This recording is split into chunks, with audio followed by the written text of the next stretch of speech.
नमस्कार, मैं हूं पंकज कुमार। इस विशेष कार्यक्रम में मेरे साथ एक मेहमान हैं, जी हां, जिन्होंने चिकित्सा के क्षेत्र में शानदार काम किया है।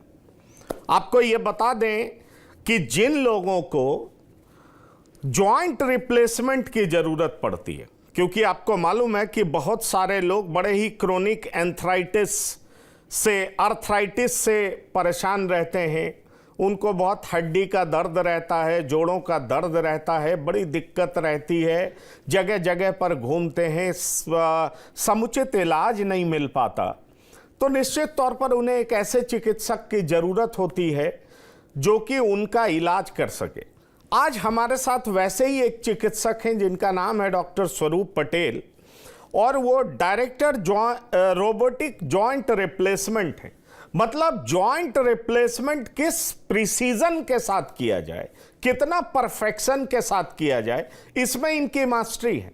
और ख़ास बात यह है कि इन्होंने इस लेटेस्ट टेक्नोलॉजी का इस्तेमाल बनारस जैसे शहर में किया है, ताकि आसपास के क्षेत्र के लोग जो कि गांव में रहते हैं, जिनके लिए दिल्ली आना संभव नहीं है, मुंबई जाना संभव नहीं है, जिन्हें बहुत तरह की दिक्कतों का सामना करना पड़ता है, वो इनके पास आ सकते हैं और ये उन्हें उस तरह की टेक्नोलॉजी से उनका इलाज कर सकते हैं, वो भी उतने ही किफ़ायत में कि उन्हें और कहीं जाने की ज़रूरत नहीं पड़ सकती है। तो मैं सबसे पहले डॉक्टर स्वरूप पटेल का अपने इस खास एपिसोड में बहुत स्वागत करता हूं। डॉक्टर स्वरूप पटेल, आपका बहुत स्वागत है TV9 के इस प्लेटफॉर्म पर।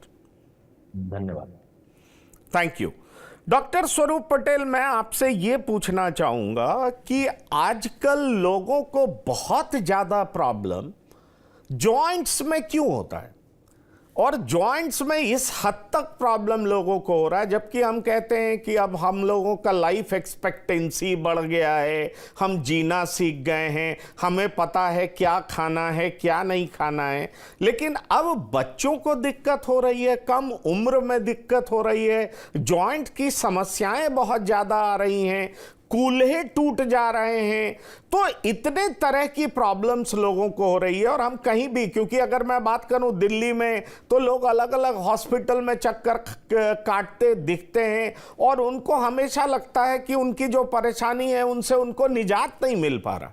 तो ये समस्या इतनी बढ़ती क्यों जा रही है? इस समस्या के बढ़ने का कारण हम लोग स्वयं, ऐसा कहने से लोग आए तो आश्चर्यचकित भी हो सकते हैं, पर हमने अपनी डाइटरी और अपनी लाइफस्टाइल, हमने अपने खाने पीने की शैली, हम बाहर का बहुत ज्यादा खाने लगे, हमने एक्सरसाइज करना बंद कर दिया, हमने अपने शरीर का बहुत ध्यान नहीं रखा, हम दूध का सेवन धीरे धीरे करते कम करते जा रहे हैं, हमारा बाहर निकल के स्पोर्ट्स खेलना बच्चों में वो सब भी खत्म हो गया है।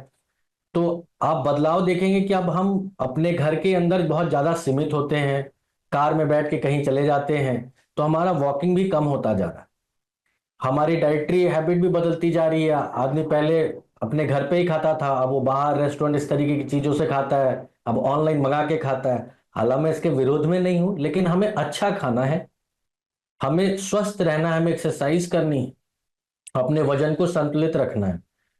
समय समय पे जैसे जैसे उम्र बढ़ती है, हर उम्र के पड़ाव पे कुछ शारीरिक जरूरतें होती हैं, उसे हमें समझना है और उनमें अगर हम कोई कमी कर रहे हैं तो हमें उसे दूर करना है। अगर हम ऐसा कर पाते हैं तो हम बहुत सारी समस्याओं को, जिनमें से जोड़ों की गठिया और ऑस्टियोआर्थराइटिक पेन्स, ये सारी चीजों को हम दूर कर सकते हैं। अब आपने बिल्कुल ठीक कहा, लेकिन मैं एक सवाल बीच में पूछना चाहूंगा। आपका जो एक्सपर्टीज है उस पर तो मैं बात करूंगा ही करूंगा, लेकिन मैं चाहूंगा कि आपके माध्यम से पहले दर्शकों को यह बताया जाए कि समस्या है तो क्यों है। क्योंकि अगर ये दर्शक जान जाएंगे, कहते हैं ना precaution is better than cure, तो अगर प्रिकॉशंस लेना शुरू कर देंगे, क्योंकि आजकल लोगों में एक ये फीलिंग्स भी आ रही है कि अब हम अपने हेल्थ का बेहतर ध्यान रखते हैं, हमारे अंदर अवेयरनेस बहुत ज़्यादा बढ़ गया है, लेकिन हम देखते हैं कि अब लोग ज़्यादा बीमार पड़ते हैं। एक तरफ टेक्नोलॉजी में एडवांसमेंट दिखता है, मेडिकल फैसिलिटीज बढ़ती जा रही है, तो दूसरी तरफ बीमारियां भी बढ़ती जा रही। तो मैं इसीलिए आपसे ये सवाल कर रहा था कि बहुत तरह का कंफ्यूजन भी तो हमें इंटरनेट के माध्यम से, अलग अलग लोगों के माध्यम से हमारे अंदर फैल जाता। आजकल लोग कहते हैं वीगन डाइट, मतलब आप दूध लीजिए ही नहीं। अब एक आप कह रहे हैं आजकल लोग दूध नहीं पीते, कहीं पर ये कॉन्सेप्ट चल जाता है कि भाई आप इस तरह का डाइट लीजिए, क्योंकि ये जो दूध हम पी रहे हैं वो बड़ा अननेचुरल सा दूध है, क्योंकि इसमें जो प्रोटीन है वो डाइजेस्टेबल नहीं है। और वो पता नहीं न्यूजीलैंड का रिसर्च वगैरह भी कोट कर देते हैं, क्योंकि हम जर्सी गाय का दूध पी रहे हैं। पहले देसी गाय के दूध में कोई और प्रोटीन होता था, वाइटामिन्स होता था, जर्सी में कोई और है जो कि ह्यूमन बॉडी के द्वारा डाइजेस्टेबल नहीं है, इसलिए हमें नहीं पीना चाहिए। तो एक ये भी फैशन काफी चल गया है कि मिल्क और मिल्क प्रोडक्ट से दूर रहिए। पर अगर आप मिल्क नहीं लेंगे तो आपका बोन कैसे ठीक रहेगा, और बोन ठीक नहीं रहेगा तो आप चल कैसे पाएंगे, खड़े कैसे हो पाएंगे। तो मुझे लगता है डॉक्टर साहब, लोगों का भी कंफ्यूजन होगा, मेरा भी कंफ्यूजन है, कृपया इसको दूर करें। हमें लगता है आपके सवाल बिल्कुल सही है। जितनी ज्यादा रिसर्च होगी उतनी ज्यादा चीजें सामने आती हैं, और कुछ समय के लिए उसमें कंफ्यूजन का विषय भी बना रहता है, विशेषज्ञों के लिए भी और एक सामान्य व्यक्ति के लिए भी। हमें अपने वापस जाना पड़ेगा आज से 50, 60, 100 साल के आसपास पीछे। इस प्रकार की जो समस्याएं हमें आज हो रही हैं, जैसे जोड़ों में गठिया, जोड़ों में दर्द, कमर में दर्द, चक्कर, नींद ना आना, इस प्रकार की समस्या आज से 50 साल 100 साल पहले नहीं थी। वहां अलग समस्याएं होंगी, पर यह समस्या नहीं थी। यह समस्या न होने का कारण क्या था? शुद्ध भोजन मिलता था, चाहे वो मांसाहारी हो चाहे वो शाकाहारी हो। लोग उसे पाने, अपनी जीवन शैली जीने के लिए मेहनत करते थे, तो शरीर एक श्रम करता था जिससे कि और बेहतर बनता था, जो कि आज युग में छूटता जा रहा है। जैसे रही बात हमारे कैल्शियम दूध न लेने की, तो कैल्शियम एक बहुत जरूरी पार्ट है। हाँ, ये विचारधारा हो सकती है कुछ लोगों की, कुछ रिसर्चर्स की, कि हमें दूध का सेवन नहीं करना चाहिए, पर इसका यह मतलब नहीं कि हमारे शरीर में कैल्शियम नहीं जाना चाहिए। हमें अन्य और तरीकों से कैल्शियम को शरीर में रखना ही रखना है। अगर ऐसा नहीं होगा तो हड्डियां कमजोर होंगी, जल्दी टूटेंगी, जल्दी खराब होंगी, बेंड होंगी, बहुत सारी समस्याएं आएंगी। तो उस लिस्ट में नहीं जाकर, पर मैं अपने श्रोताओं से, सभी से इस बात का आग्रह करूंगा, 3 चीज बहुत महत्वपूर्ण है। आप किसी भी विचारधारा को मानते हो, शरीर में जो जरूरी तत्व है वो आप तक पहुंचने चाहिए, जिस भी माध्यम से।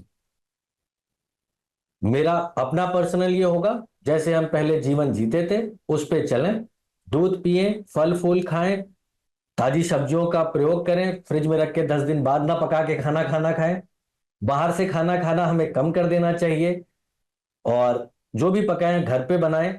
तो चीजों को अगर आप ऐसा करें, एक्सरसाइज करें, खेलने कूदने की आदत रखें, थोड़ी सी अपने लाइफस्टाइल को बाहर ले जाएं घर से, क्योंकि अगर हम ऐसा कहेंगे तो लोग कहेंगे पॉल्यूशन बहुत है मेट्रोज में, ये है वो है।